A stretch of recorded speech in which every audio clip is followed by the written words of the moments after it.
those resources. But we're back to a little story that I want to tell you. This is actually a metaphor. It's one that a student brought to class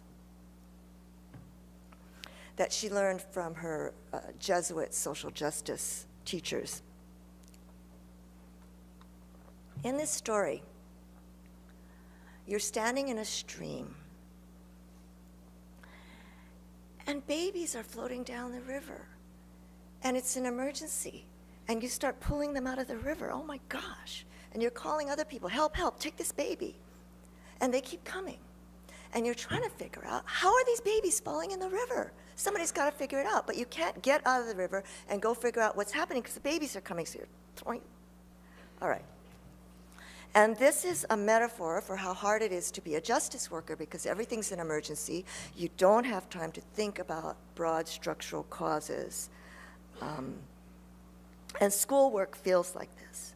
So parents bring in paper when the teacher runs out of paper, and they find a coat for a kid who comes to school without a coat, and they come in and paint the cafeteria rather than waiting for a requisition that's going to take 5 years.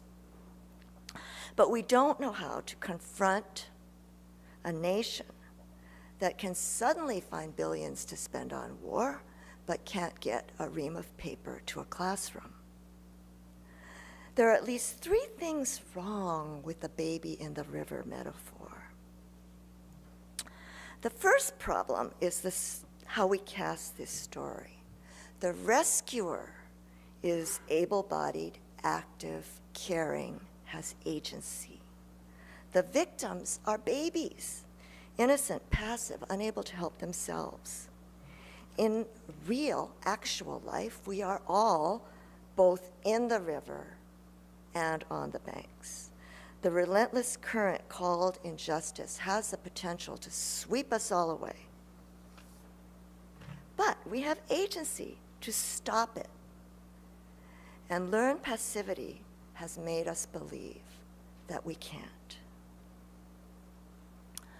Another problem with the story is that it sets up a divide between cause and effect.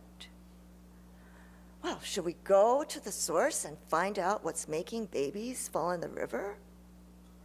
Or should we deal with the work right in front of us? In fact, we can do both. And in fact, doing both is the only way to do either.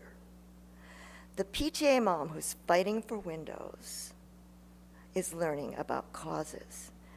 Doing the work is the best